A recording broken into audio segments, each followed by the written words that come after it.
So at this point in time, a few questions have to be asked. Is Paulo Fonseca truly the right man for this job? Was Milan's transfer window even remotely effective? And then the big one, should RedBird continue to be the owners of AC Milan? And out of the blue, we have to address Paulo Maldini, with some news coming out from the Middle East that he's not just trying to make a comeback at Milan as a manager or a director. He's trying to put enough investors together in Saudi Arabia to take over the entire club. So naturally, to go over these heavy topics, I needed extra reinforcement. So I brought on Alex and Rohit for a discussion. Alex is a new AC Milan content creator. His YouTube channel is called Alex Italian Soccer. And then there's my friend Rohit Rajiv. He's been a contributor to Sempre Milan. He's very tactically aware of Milan systems and a great guy to talk to if you want to learn about the history of football and the history of Serie A. So let's dive right into these interviews and tackle the first topic, which is the transition from Stefano Pioli to Paulo Fonseca. For now, like 3 games in, do you get any sense that, do you have any inkling that maybe it was a bad move to fire Stefano Pioli, or are you okay with the firing, but you're not quite impressed with what's transpired after that? No, I am okay with firing Fonseca, Pioli. To me, it was necessary, and in my opinion, should have been fired already the past year. After the fifth place, right? Then Juventus happened. What happened? To me, like the cycle with Pioli was over. Pioli had nothing more to do. The environment didn't really trust Pioli anymore. I think like the players were maybe a little bit tired because it was like 5 years. They needed a change. We as supporters, we needed a change. I think the thing is like we should have done the step. Like going from Pioli, which I consider to be an average manager. I will thank him like forever for that Scudetto, because that was a beautiful Scudetto last game against Inter. It's just like beautiful. That we should have done the next step now, and there were so many good coaches available, and we chose Fonseca. Right, so the change was long coming, but are you concerned about how things have sort of transpired under Fonseca? Because my thing is like, we still have the same defensive problems. We still have, the opposition just running through our midfield without any issues. And we still have a pretty weak right flank where I think all 6 goals till now have been scored from that right flank, with different profiles playing Calabria and Emerson Royal. What do you think is going wrong with Milan's midfield and defensive line to concede all these goals in just 3 games? I think the main thing is that there has been a tactical shift, which we will talk about later.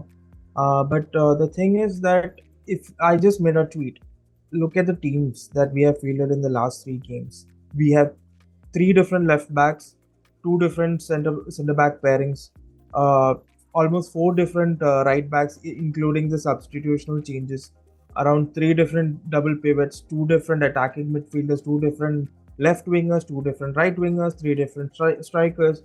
So when you're having so much of changes coming in, especially when a big change has come in, I think there ought to be a lot of confusion. The problem for me is that Fonseca is not persisting with one lineup. He still doesn't know what's his best team, and I think there's a bit of controversy that happened with Leao sitting out. So for me, what he has to do is to find his best 11, and I don't think the international break has helped here either. So he has to find his best 11, and he has to play with it for maybe 4, 5, 6, maybe even 10 games to actually have an idea as to what we are lacking. But understandably so, not all Milan fans feel the same way. Some fans feel like 3 games, that's enough of a litmus test for them to figure out that Paulo Fonseca is not the right man for this job. Are you feeling like 3 games might be too early to judge the coach? Or are you of the mindset that you've passed your judgment and for you, he's not the guy? So the thing is, like, he has to prove us with results. And the other, this is more of a provocation, but if let's say Milan hired Conte, right, as a coach, or De Zerbi, right? And Conte and De Zerbi did the same performance as Fonseca. So that's even less, let's say 1 point in 3 games, right? I don't think we will be this upset, and we will not be calling Conte out, De Zerbi out. I don't know what you think about it, but in my case, I think I will give them more support, because in that case, I would understand that the management is trying to be competitive for real. To me, the choice of Fonseca is just like a safety choice, like it's a yes man kind of choice. It's not a manager that pushes for the market that much. Like it's more like of a average kind of coach that you can control as a management, right? I don't think Fonseca has the trust of the supporters, and he is the coach that he has to prove us with results, not with words, because we are tired of words. And I think that's the key, because for me, that is how I feel. How I feel is that 3 games is naturally too early to be able to say anything. In my last video, I think I put out his results trajectory has been similar to how Stefano Pioli's start was. It's been similar to how Max Allegri's start was in the Scudetto winning season. It's even similar to how Ancelotti's career at Milan started. The first few results weren't the best. So I do feel like it is too early to say anything. I think the early signs are not very good, but the only thing that I look at and I say is that it seems like everything that was broken last season continues to be broken. What would have freaked me out more was if everything that was broken last season was kind of still broken and we have more issues. I think we have similar problems. Like if you look at Leao and Theo and them being dropped, and I guess Fonseca reacted. Right? Fonseca reacted to what he saw. But Stefano Pioli didn't used to react to slow starts to the season from Theo and Leao, because Stefano Pioli knew that after the first 4 or 5 games, they're going to hit that level. So he didn't feel the need to drop them, where he's like, you know what? I know what these guys do for the first. It's not an excuse. It's not a good thing that you start slow. You should be, if you want to win the title, first game on, you have to start going. But I do get the sense that Fonseca reacted to something that Pioli didn't used to react in the past, because Pioli knew how these guys are going to be 4 games in. Right. Suddenly they start to hit their form. Leao more so in the second half of the season, but Theo after maybe the first 4 or 5 games.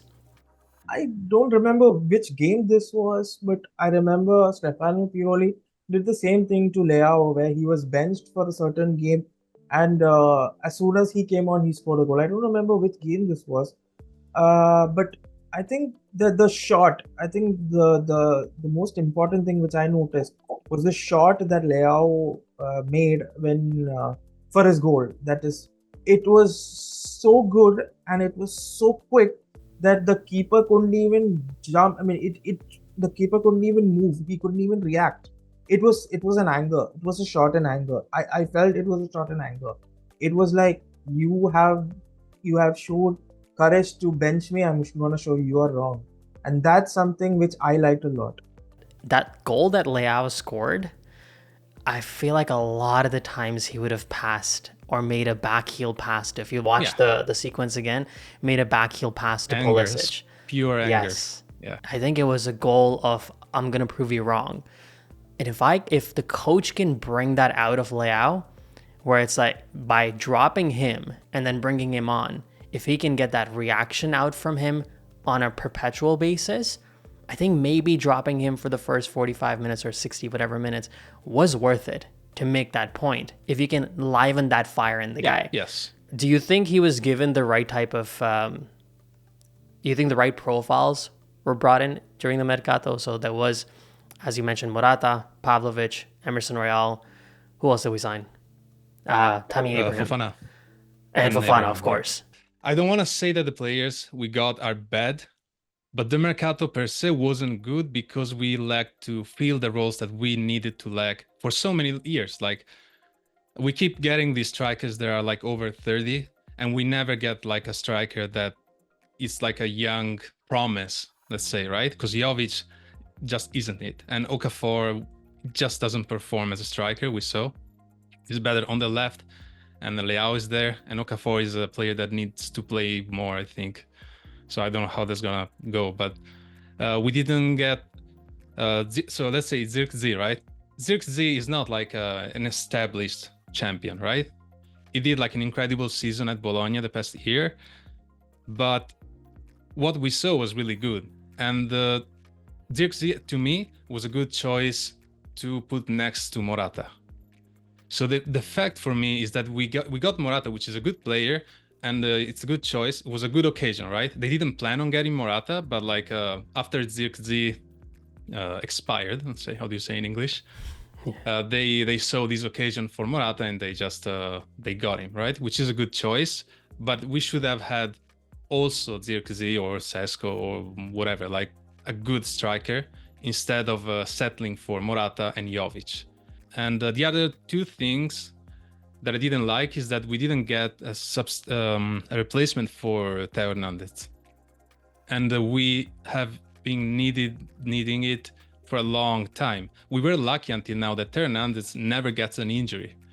I think maybe we could have done better. I think the midfield still needs some level of signings. Even the defense, I think they need some level of signing. They needed some maybe one more centre back would have helped. But I think Fofana was one of my favorite signings.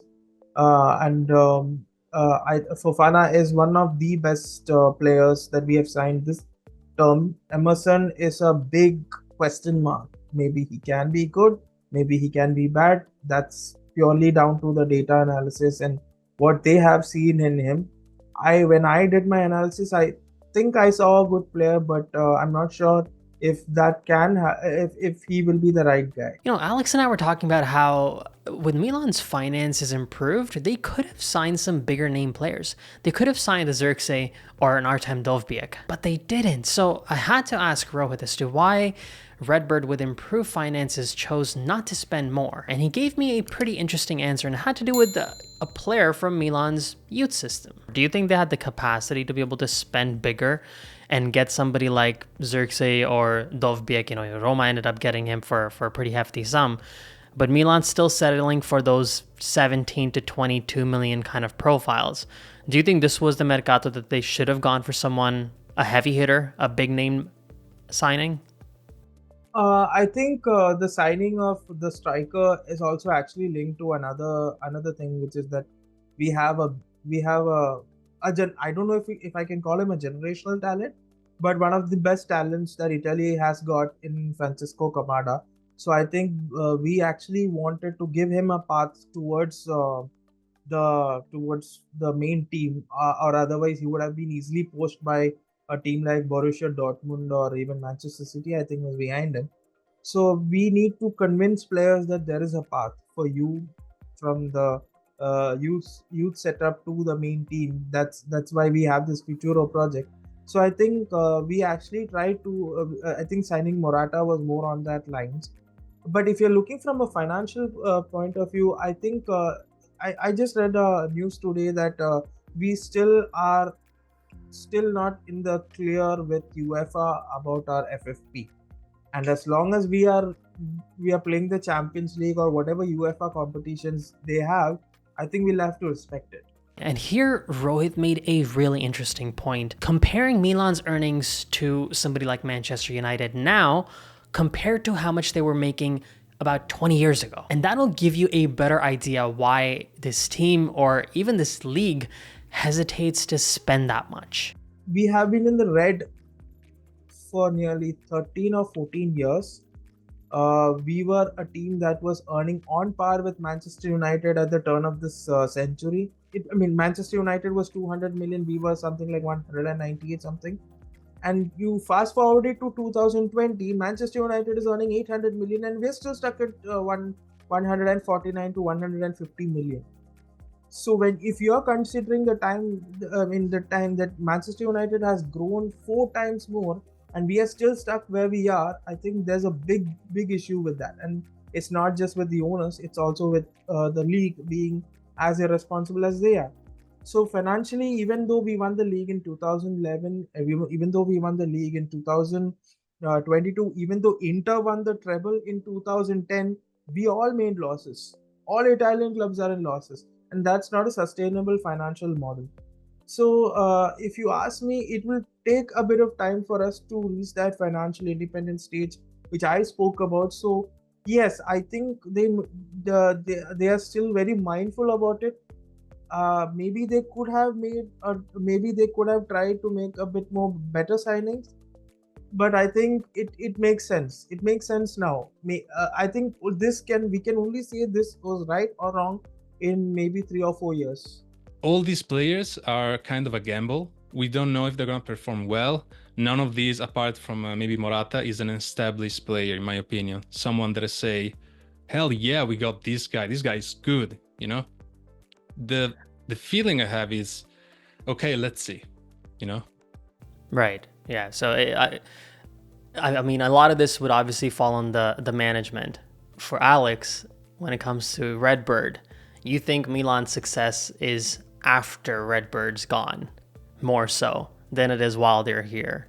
Is that accurate? Yeah.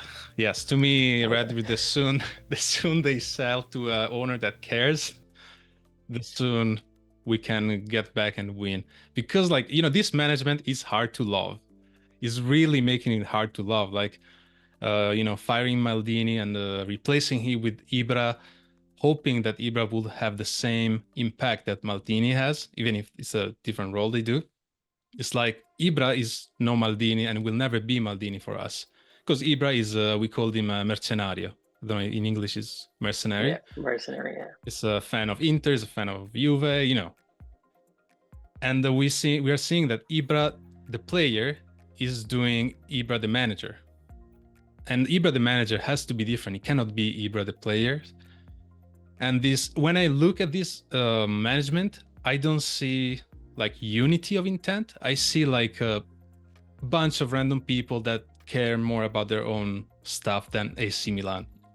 This is the feeling that I had from this. Now, I had to naturally extend this question to Rohit as well, and he gave an interesting historical context as to how in the past there have been clubs that have overspent to win titles, and how Serie A doesn't quite invite owners to come in who do want to spend too much because of structural issues and systemic issues within the league itself. There's a massive population of Milan fans that are not happy with the Mercato, and they're extremely unhappy with RedBird specifically. A lot of them feel like success for Milan is once they're out, not while they're here. Do you feel the same way about RedBird?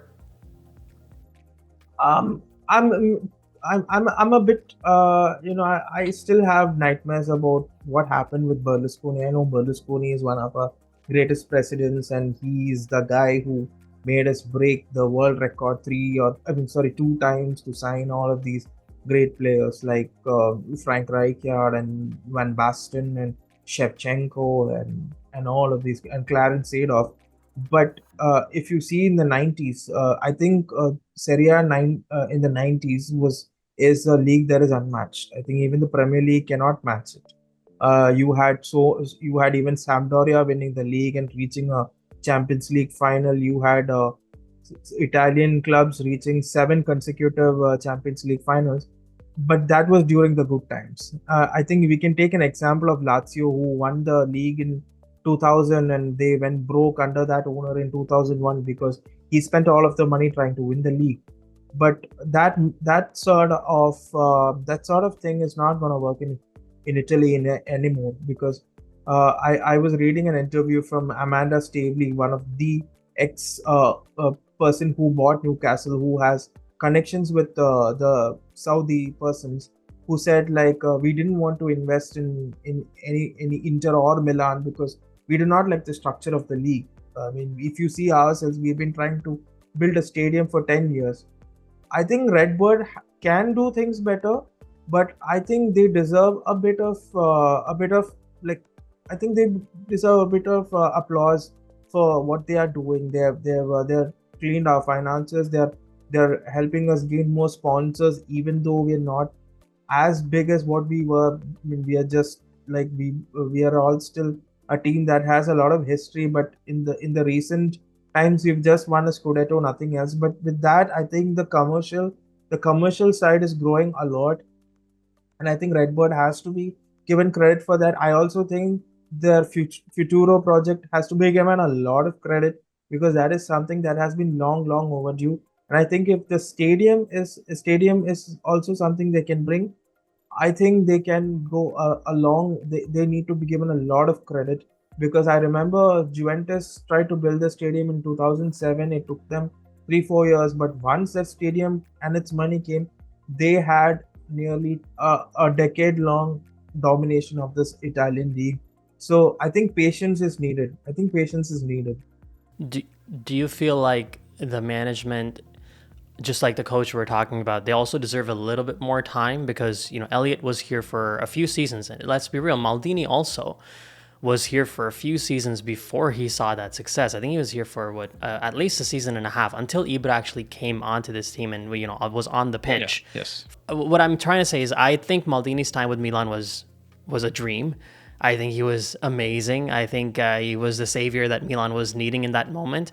And I would love for him to still be at the club. That would be ideal for me if Gerry, Cardinale, and Maldini got along and they actually worked together, because that would be a good duo, I would assume.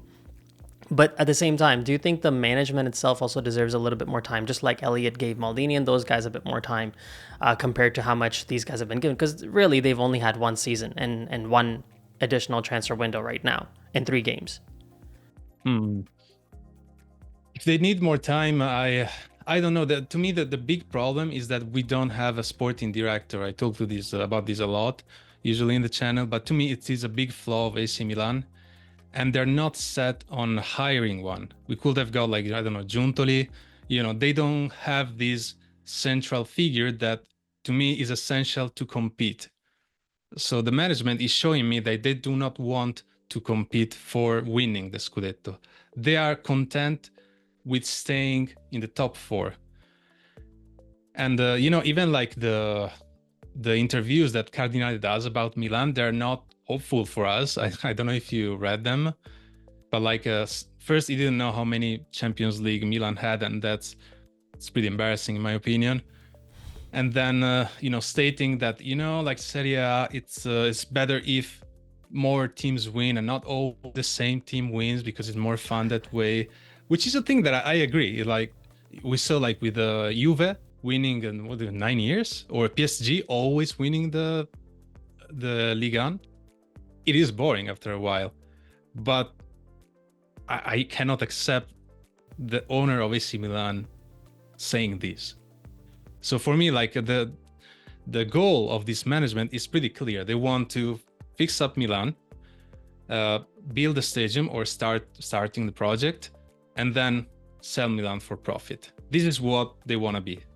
The one critique I think that Milan fans have is that they are more focused on just making top 4 and not necessarily winning. Do you think that does apply to them? That, make Champions League, get the money in, we'll win the Scudetto later.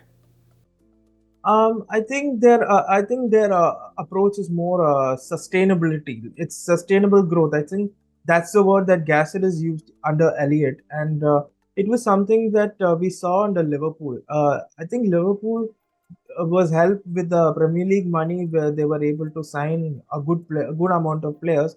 We don't have that level of commercial stuff, but they were able to win a Champions League and a Premier League, even though that Manchester City is being owned by a very rich person. So I think that's what they are trying to do. They're trying to sign the players that we want, but they're not going to go overboard. I guess to them, the concern is they believe that they are just trying to fix up the finances, build the stadium, and then sell the club.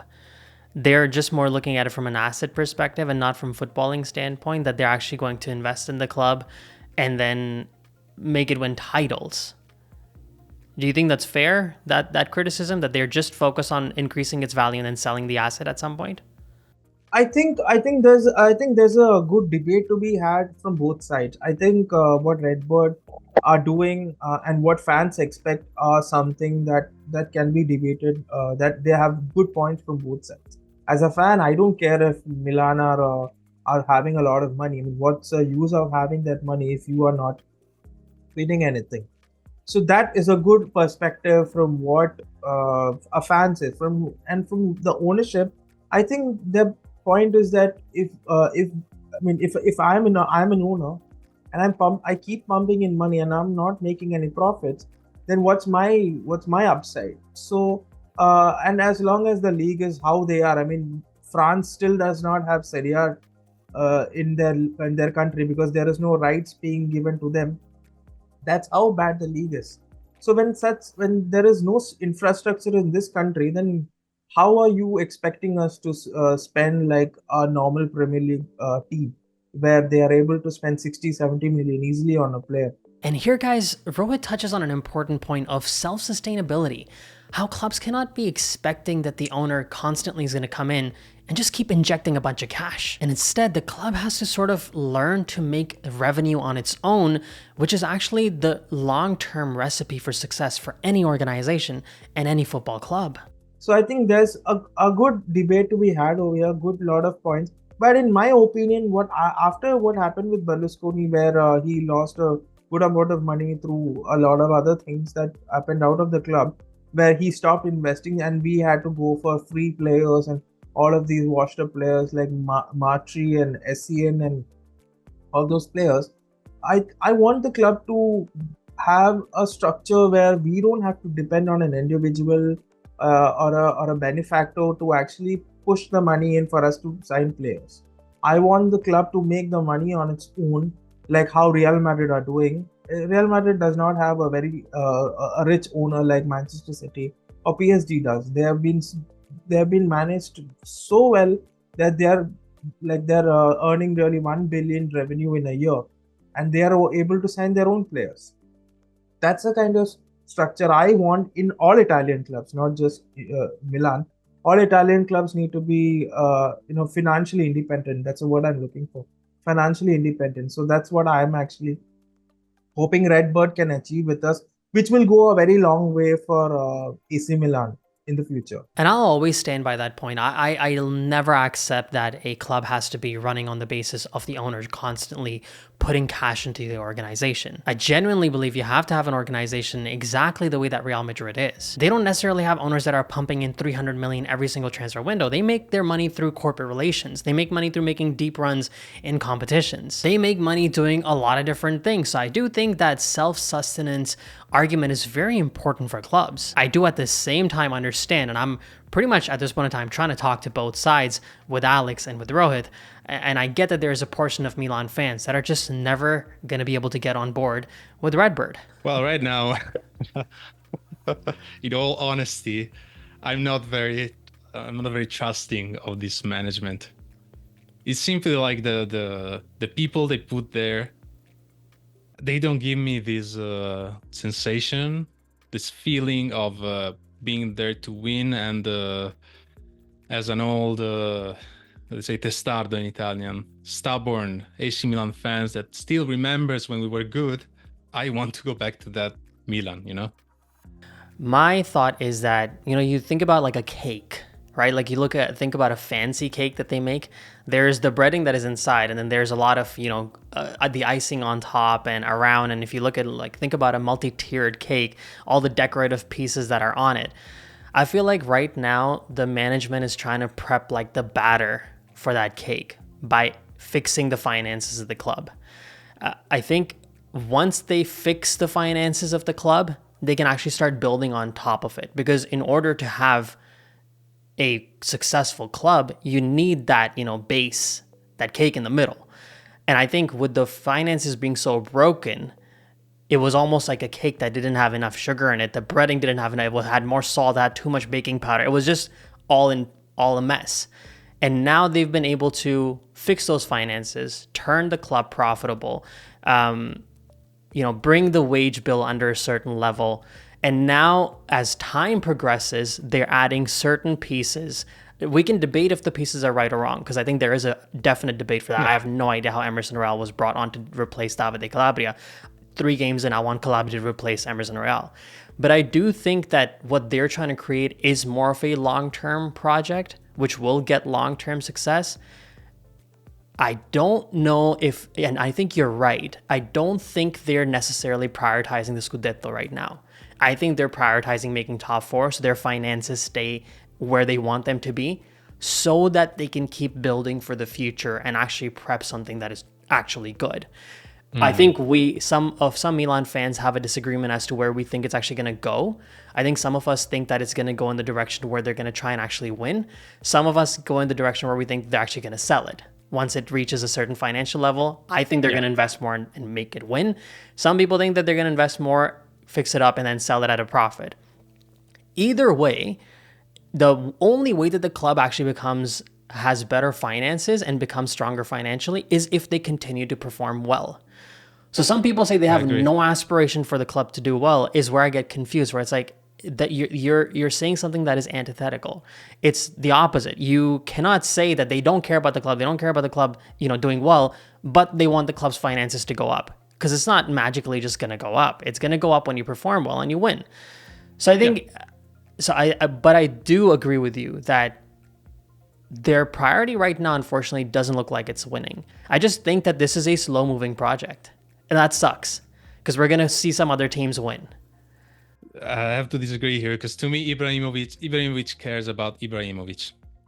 Ibrahimovic works for RedBird. He doesn't work for AC Milan, and I think he's like an entrepreneur. He's doing like a lot of businesses and stuff, so his focus is not like AC Milan. He's the face of AC Milan. I don't know exactly what he does, because as you said, like the roles of this management, they are not very clear. It's like if I were like a team and I wanted to, I don't know, buy a player from Milan, I don't know who should I contact. Should I contact Fulani or Ibra or Scaroni? Who do I contact for that, And even with Cardinale, I think the first season he was not there. It was Maldini and Masada running the show.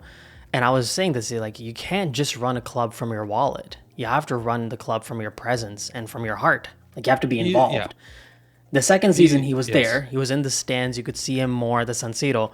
And then the third season, halfway through the second season, he found Ibrahimovic, brought him on, and then he bounced again. And now he's gone. So, yeah, there is some definite question marks. Are you as confused about, what exactly Milan's management structure actually is in the absence, especially of a specific sporting director, for example? No, I'm not as much confused, because even when we had Paolo Maldini and Ricky Massara, I mean, Maldini was a technical director and Massara was the sporting director, which is potato. If you just see that way, the thing is, it's about how things happen.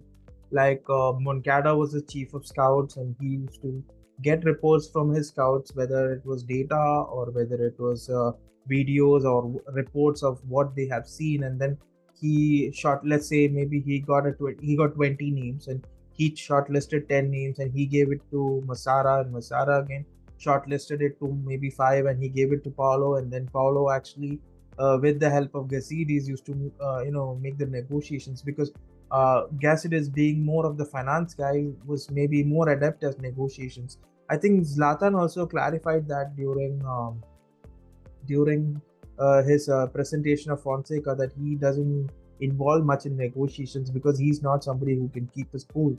I think he's somebody who is used. I think Zlatan and Paolo is somebody who will influence the players. Like I think I remember once Paolo saying that joining Milan is not like how it was during the Berlusconi days, where Berlusconi could just triple your salary and he can get you, just like what PL clubs are doing now. But now you require for players to make that financial sacrifice. Like maybe the player is expecting maybe a 4 million salary, and we are offering only 2.5 or 3.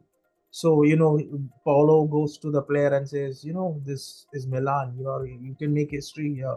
That's what even Zlatan does. I think that's how they are there to kind of speak to the players and convince them. And financial negotiations is something completely different, because you have an agent there, you have so many contractual issues, you have so many things happening which requires expertise. So I think that may be done by Furlani and maybe this player. Convincing the player or speaking to the team is something that Moncada and Ibra does. But I think maybe some people may not be able to have it clarified. But for me, I think it's pretty clear. If we are able to sign the players, I think it's fine. But if there are issues of us trying to sign an next player and failing, then there is an issue.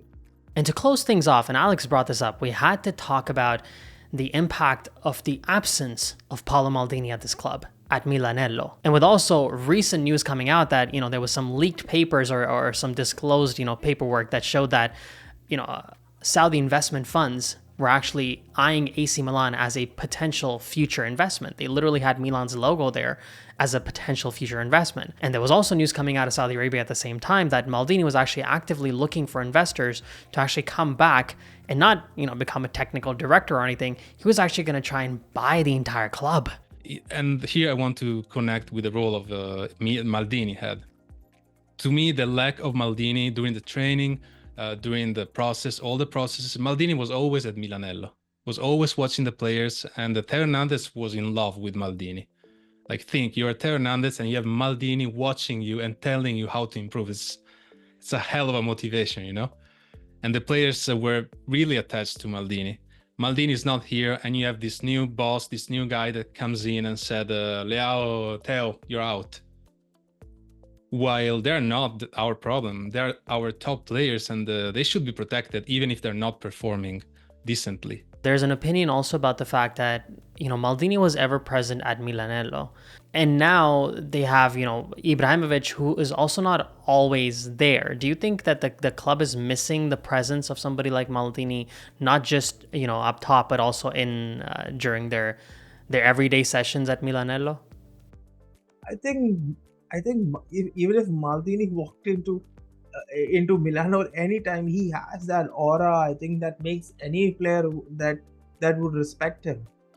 I mean, he's a cathedral of football himself. He has so much of knowledge. He has played with the best players. He has played under the best coaches. He has also got a success. I think it will take Ibra some level of time to reach that. I mean, Ibra himself has his aura, but I think a leadership. I think Ibra and Maldini has different styles of leadership. Maldini seems to be, I mean, I can't make judgments sitting from in India. I can't make judgments, but Maldini seems to be more of the calm and collected person, and Ibra still seems a bit of a hardhead and somebody who's a bit rash. So they have two different unique styles. So I think whatever gets the results, I think that's what we have to see. As of now, Zlatan's so-called leadership has not borne any fruits, but even Maldini took 2 years to, I think he took over in 2019, and it took us a little bit of time to actually reach that Scudetto. So it will take, I want to be patient with this club. I want to give a chance to the current management before I actually say, nah, they're a failure, or maybe Fonseca's a failure, or no, maybe the players are a failure. I want to give a bit of time to these players, because it's not been easy after being obscure for 7 to 10 years, like how we were before, and after all that Chinese debacle happened. Right. So I guess closing it off, there have been some news reports, and there was some papers leaked from Saudi Arabia. There were some literature about their plans for the future investments. They had teams and leagues outlined. Formula One, I believe, was part of it.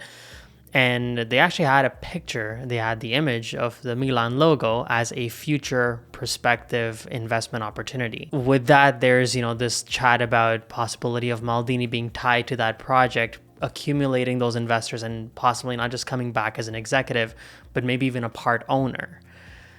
Do you think something like that is possible? Do you foresee something like that happening with RedBird there, or do you think they want to be here for the long run? I don't believe in these rumors. I mean, maybe Saudi, somebody from Saudi is in, maybe Aramco or PIF is actually interested in buying us.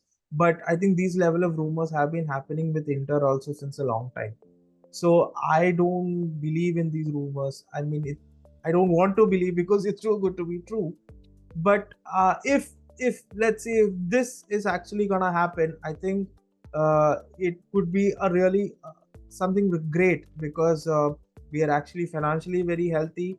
RedBird has left us has given us a lot of commercial power, adding to the fact that Saudi is actually having a good amount of money. This will actually get us to the level that we were before with Berlusconi. Hopefully, we're with Berlusconi. So if this happens, I think it will be one of the greatest things to actually put us back on the map that all the fans want to be, like where we are competing for Champions League and where we are competing for Scudettos. Excuse me. So that would be a great thing for us. But you don't know if there's much truth to it. I have been seeing the rumors about a Saudi takeover for Milan since 3 years. I've been seeing a takeover for Inter from Saudi for nearly 5 years. I think there's too much of press talk, and given the culture of how the Italian paparazzi work, I think 80% of the things they say is not true. Well, there you have it, Milanisti. Those are some of the topics that you guys have actually been peppering me about in the comment section. So I just wanted to put together a video about those topics during this, 2-week international break. And the only thing in parting that I will say to you is what I've probably repeated for a few times in this video. This entire process is going to take patience. It's not going to be an immediate, quick turnaround. This is going to be a longer process. The only thing that I am hoping for at this point in time is I'm trying to trust the management on the signings that they've made and the coach that they've brought on. I'm not going to react in 3 games, but I definitely will react in 5. And that is after the Milan derby. And I most definitely will react after 10 games. I'll see you guys after the Venezia match with the 4 takeaways. And as always from my side, Forza Milan, grazie mille, ciao tutti. Did you know Benito Mussolini put an end to the existence of Inter Milan? And the only reason why AC Milan is called what it is because of the fascist leader? What led to the breakup of AC Milan and Inter Milan in that restaurant behind the Duomo is fascinating in itself. But what is even more fascinating